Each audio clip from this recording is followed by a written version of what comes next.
My Lords, I declare my interest as laid out in the Register.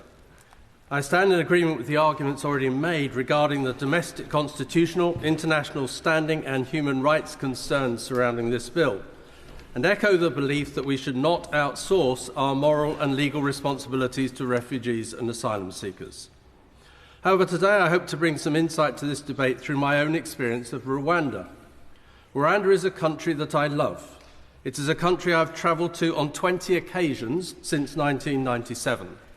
I have observed the amazing transformation of Kigali and some aspects of the whole nation. My visits take me to rural villages, small towns and cities, not simply the glamour of a great international city. I've had the privilege of becoming friends with many local people whom I've met and stayed with there. The conversation I had there last August further led me to conclude that this policy simply will not work. Under the new UK-Rwanda Treaty, Rwanda is required not to remove any person relocated under this partnership. Instead, those who are sent to Rwanda will remain in the country and live there for the foreseeable future.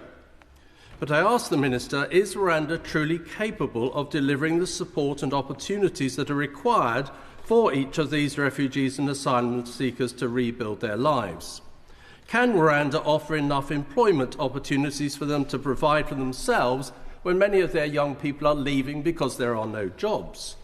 In Rwanda, you need Kinyarwanda and English. Will adequate language training be available to enable those sent there to successfully integrate?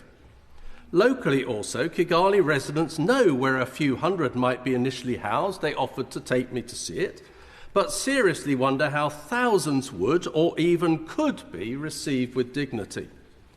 From what I've observed during my time spent in Rwanda, there will not be enough in all of these areas, I note. Low incomes in the country require people to rely on their own land to provide crops. However, those who are removed there from the UK will not have ownership of or access to such land. In a country without high levels of social security, who will ensure that these people do not face destitution? Each time I have travelled to Rwanda, I have been met with great kindness and hospitality. I am aware, though, that this is not the case for every individual that steps foot on Rwandan soil. I note, for example, the arrest of pastors who criticised the government in 2018 following the closure of churches due to legislation, some of which made sense. How can, though, we ensure that Rwanda is safe for people of all faiths to practice their religion? Courts and decision-makers should not be compelled to treat Rwanda as safe without a commitment to ongoing scrutiny. Simply put, the bill is not workable, either in the UK or in Rwanda. My Right Reverend friend, the Bishop of Bristol, regrets that she cannot be in her place today. But I express her concerns that this bill might also create a greater risk to victims of modern slavery.